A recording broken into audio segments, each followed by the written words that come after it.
melindungi anak nagari, edukasi dalam mencegah dan menangani kekerasan dalam rumah tangga, kekerasan seksual dan kekerasan anak.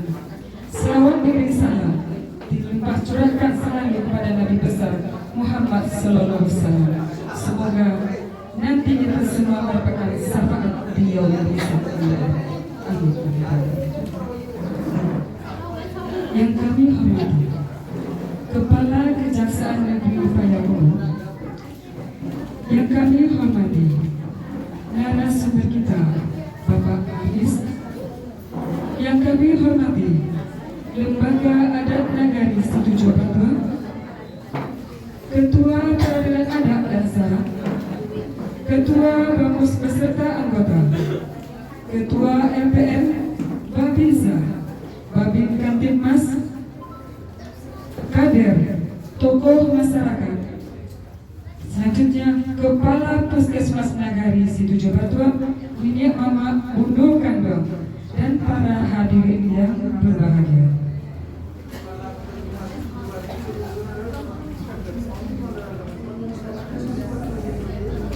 Sepatah kata kami minta kepada Bapak Wali Negara, dalam hal ini diwakili oleh Bapak Yusman Aswadi.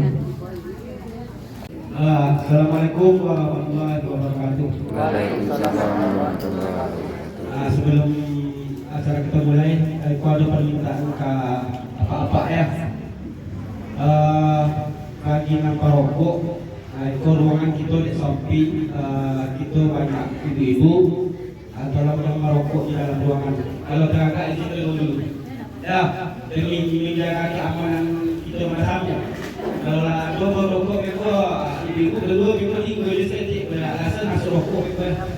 Jadi untuk lancarnya kegiatan, kita minta ke bapak-bapak yang khusus untuk yang candu merokok, diharapkan mereka kepada kami silakan kilo merokok. Terima kasih. Marilah kita bersyukur kepada Allah Subhanahu Wa Taala yang mana pada hari ini kita telah diberi kesempatan. Mudah-mudahan acara pokok ada makna di situ yang kita lihat. Sebagai salam atau belum berhadiahkan kepada dunia kita yang ini Nabi Muhammad SAW. Baiklah yang sama-sama kita hormati Ibu Kajari, terima kasih Bu hadir. Selanjutnya Bapak dari narasumber, Bu Kapus, Pak Babin, Pak Babinsa, seterusnya kepada itu yang hadir pada hari ini.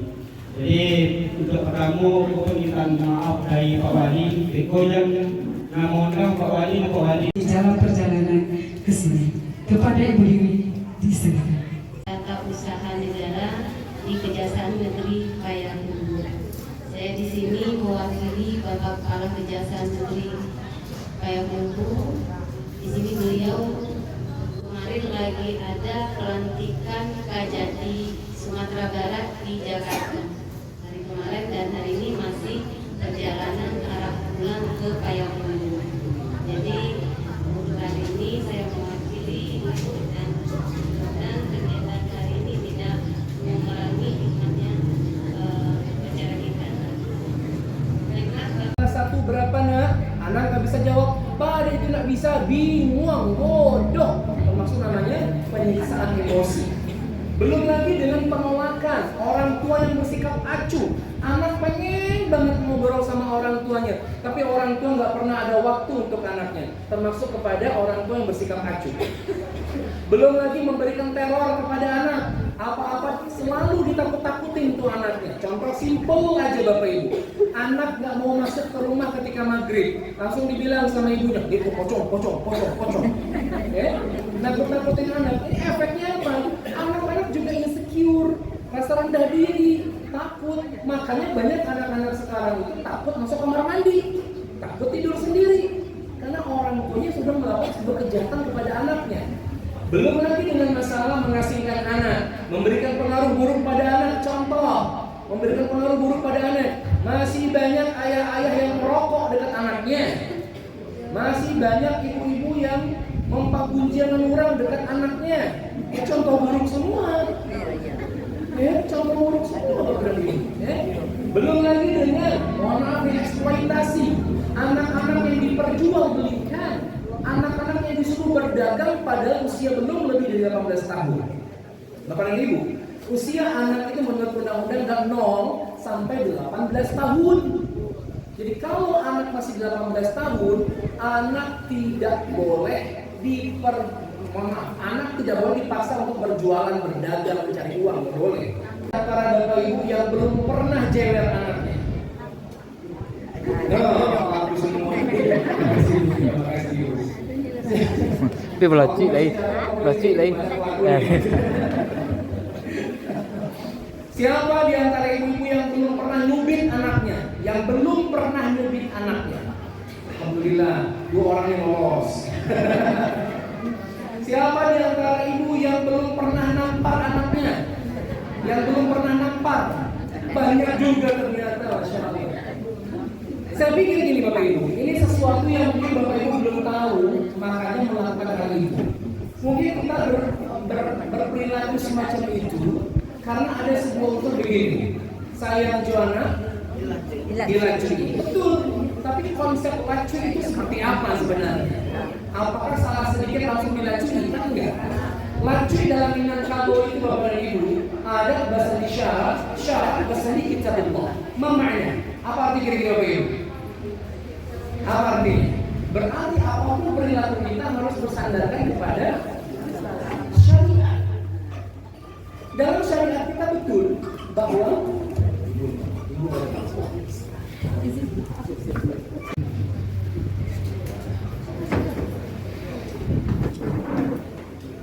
saya izin lanjut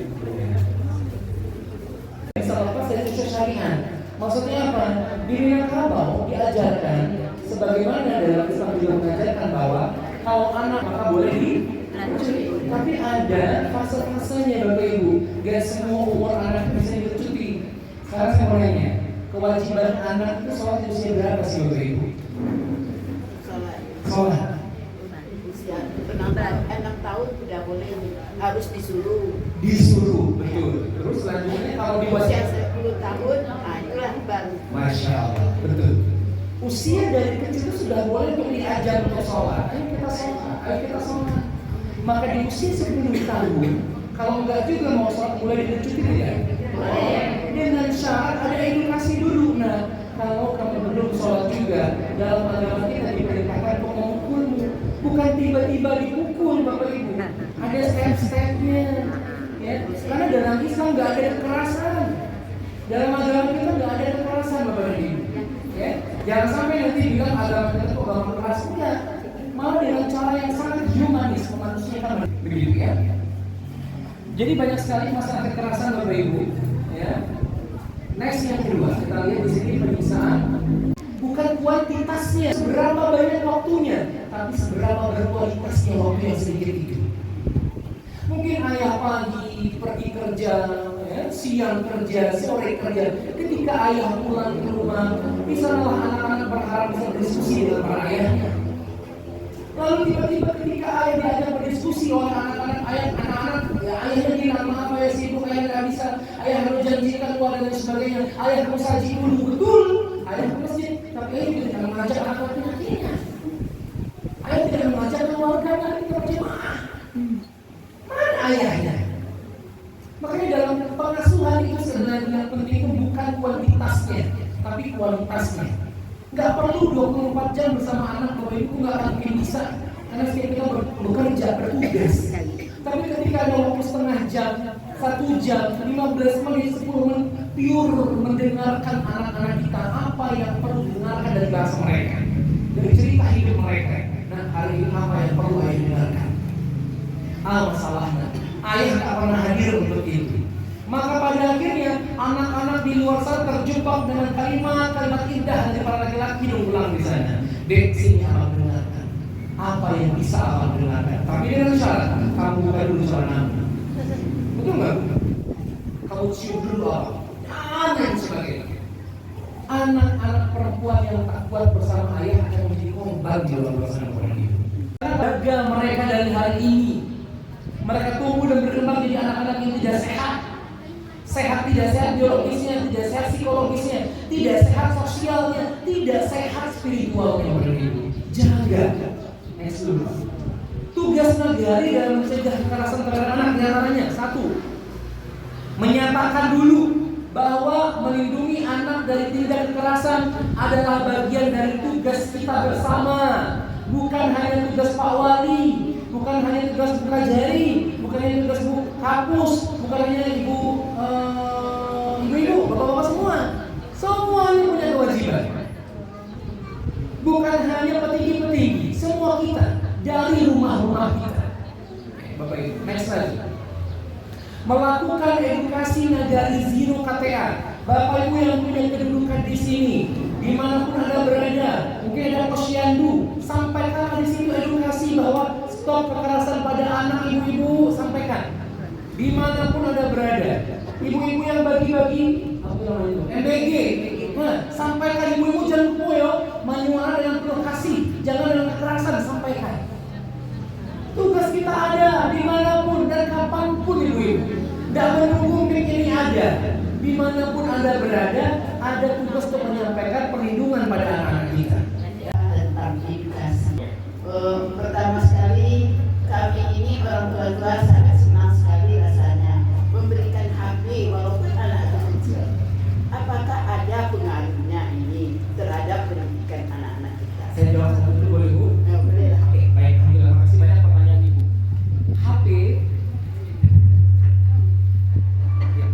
HP itu ada efek positifnya, ada efek negatifnya. HP itu ada efek positif, ada efek negatifnya. Efek positifnya apa? Ya jelas anak-anak kita berumur dan berkembang sesuai dengan dunianya, sesuai dengan zaman. Sekarang semuanya serba IT Bapak Ibu ya. Kalau anak-anak udah diajarin IT, anak-anak kita juga ketinggalan. Intinya bagaimana orang tua menyepakati dengan anak-anaknya bahwa kapan dia boleh main handphone, apa yang dia boleh tonton, sama siapa dia saat itu. Ini penting. Ya, bukan berarti karena saya jualan anak minta HP langsung dikasih HP. Walaupun sebenarnya kita harus menyadari dalam riset mengatakan bahwa Bapak Ibu, anak-anak di bawah 2 tahun belum boleh dikasih handphone. Nah ini anak-anak biar tenang dikasih handphone. Ya, di antaranya. Anak-anak di atas 2 tahun boleh dikasih handphone dengan syarat hanya 15 menit dalam 1 hari. Itu paling lama. Bapak Ibu, 15 menit dalam 1 hari. Anak-anak di atas 10 tahun boleh lebih banyak lagi 2 jam dalam 1 hari, itu pun dipending waktunya. Intinya ketika handphone itu ada kesepakatan dulu sebelum memberikan handphone ini. Ini handphone mama pinjamkan untuk ini, untuk belajar, untuk nonton di YouTube sebentar, dengan syarat tontonnya harus jelas. Masalahnya sekarang orang tua tidak berani mengambil HP anaknya, nangis. Masalahnya lagi adalah berarti orang tua tidak siap ketika anaknya menangis. Sekarang berbondong-bondong ke klinik saya bilang, Pak, tolong Bapak anak kecanduan dengan handphone, apa bisa aku lakukan? Aku bilang, tarik handphonenya. Tapi dia nangis Pak, ya berarti harus belajar bagaimana mendiamkan dia. Bukan HP yang dibiarkan. Anak nangis itu berapa lama lah Bapak Ibu? Contoh gini, kalau ada kasih waktu sekarang dia main HP. Dia nangis sebagai mama mau handphone. Nah ini. Akhirnya dalam mindset muncul kayak gitu, oh dengan cara saya